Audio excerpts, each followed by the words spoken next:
انہیں اس وقت کا قصہ سناؤ جبکہ تمہارے رب نے موسیٰ کو پکارا، ظالم قوم کے پاس جا، فرعون کی قوم کے پاس، کیا وہ نہیں ڈرتے؟ اس نے عرض کیا، اے رب، مجھے خوف ہے کہ وہ مجھ کو جھٹلا دیں گے، میرا سینہ گھٹتا ہے اور میری زبان نہیں چلتی، آپ ہارون کی طرف رسالت بھیجیں، اور مجھ پر ان کے ہاں ایک جرم کا الزام بھی ہے، اس لیے میں ڈرتا ہوں کہ وہ مجھے قتل کر دیں گے۔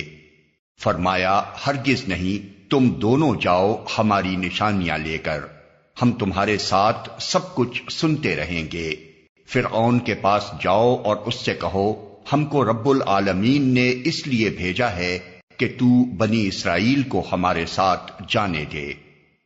فرعون نے کہا، کیا ہم نے تجھ کو اپنے ہاں بچہ سا نہیں پالا تھا؟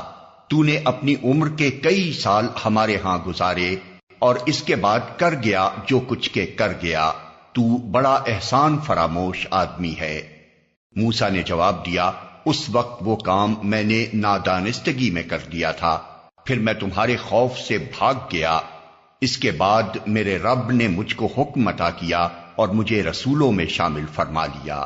رہا تیرا احسان جو تو نے مجھ پر جتایا ہے، تو اس کی حقیقت یہ ہے کہ تو نے بنی اسرائیل کو غلام بنا لیا تھا۔